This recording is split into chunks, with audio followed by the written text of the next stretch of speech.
नमस्कार दोस्तों, स्वागत करता हूं आप सभी मित्रों का एक बार फिर से हमारे इस चाणक्य नीति के एक और ज्ञानवर्धक और नॉलेजेबल वीडियोस में।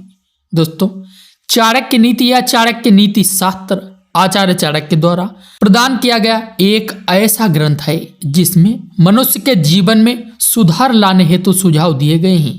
इस ग्रंथ में बहुत सारे सूत्र शामिल किए गए हैं जिनका यदि सही रूप से पालन किया जाए तो हमारा जीवन चमत्कारी ढंग से बदल सकता है। आचार्य चाणक्य महान कूटनीतिज्ञ थे। उन्हें जीवन के प्रत्येक दांव पेचाते थे। कौन किस समय क्या सोच रहा है और उसकी अगली चाल क्या होगी, यह आचार्य चाणक्य बखूबी भांप लेते थे। अपने इन्हीं प्रयोगों के बाद चाणक्य ने इस महान ग्रंथ की रचना की थी, जिसे पढ़ने पर हमें मनुष्य के विचित्र स्वभाव एवं उनकी सोच के बारे में पता चलता है। चाणक्य नीति द्वारा पुरुष, महिला, बच्चे, बूढ़े सभी के स्वभाव के बारे में जाना जा सकता है। मित्र एवं शत्रु या किसी भी अन्य मानवीय रिश्तों की गहराई को समझा जा सकता है। इन सभी रिश्तों को जिस नज़र से हम नहीं देख सकते, उस नजरिए को इस ग्रंथ में समझाया गया है। आचार्य चाणक्य ने इस ग्रंथ में ढेर सारे नीति सूत्र दिए हैं जिन्हें पढ़ने और समझने से हमें काफी फायदा होता है। आज इन्हीं सूत्रों में से हम कुछ आपके सामने प्रस्तुत कर रहे हैं जो महिलाओं से जुड़े हैं।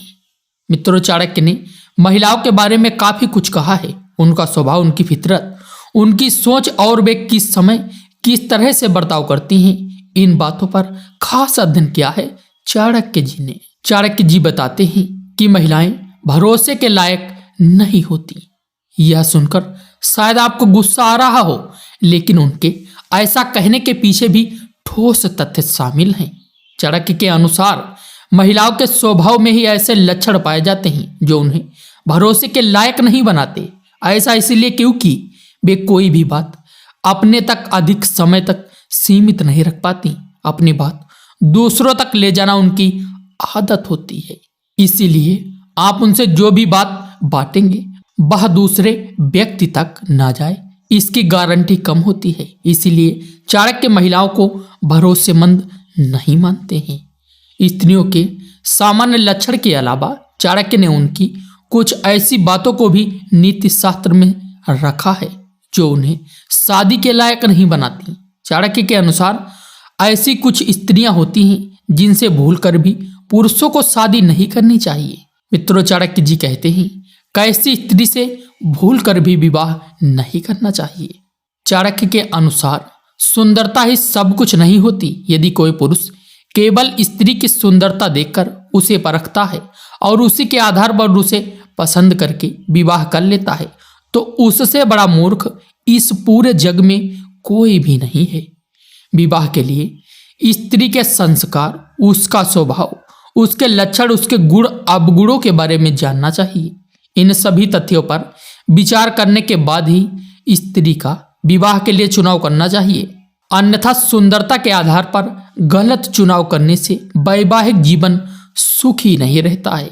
आचार्य चाणक्य ने अपने इस श्लोक में स्त्री के संस्कार पर खास महत्व दिया है। वे कहते हैं कि अच्छे संस्कारों वाली स्त्री घर को स्वर्ग बना देती है। वह पति और उसके पूरे परिवार का ख्याल रखती है। लेकिन बुरे संस्कारों वाली स्त्री सब तहस नहस कर देती है। चाणक्य के अनुसार यदि स्त्री सुंदर नहीं है लेकिन उसके संस्कार अच्छे हैं तो पुरुष को उससे विवाह कर लेना चाहिए, क्योंकि यही वह स्त्री है जो उसके भविष्य को सुखद बनाएगी। ऐसी स्त्री उसे एक श्रेष्ठ परिवार भी देगी। लेकिन इसकी जगह यदि ऐसी स्त्री को चुन लिया जाए जो संस्कारी नहीं है और परिवार की अहमियत नहीं समझती तो न केवल शादी बल्कि सभी रिश्ते नाते टूट जाते हैं। ऐसी स्त्री अधार्मिक होती है। वह रिश्तों पर विश्वास नहीं करती, पल पल वह रिश्तों को तोड़ने का विचार करती है। ऐसी स्त्री परिवार के सुख के बारे में विचार नहीं करती बल्कि सभी को दुख पहुंचाती है। ऐसे चरित्र वाली स्त्री न केवल विवाह के रिश्तों को खराब करती है बल्कि पूरे कुल का नाश करती है। वह उस पूरे परिवार को समाज के सामने बेइज्जत करती है। इसीलिए विवाह के लिए हमेशा संस्कारी स्त्री का ही चुनाव करना समझदारी है। सुंदरता मन की देखनी चाहिए, तन की नहीं।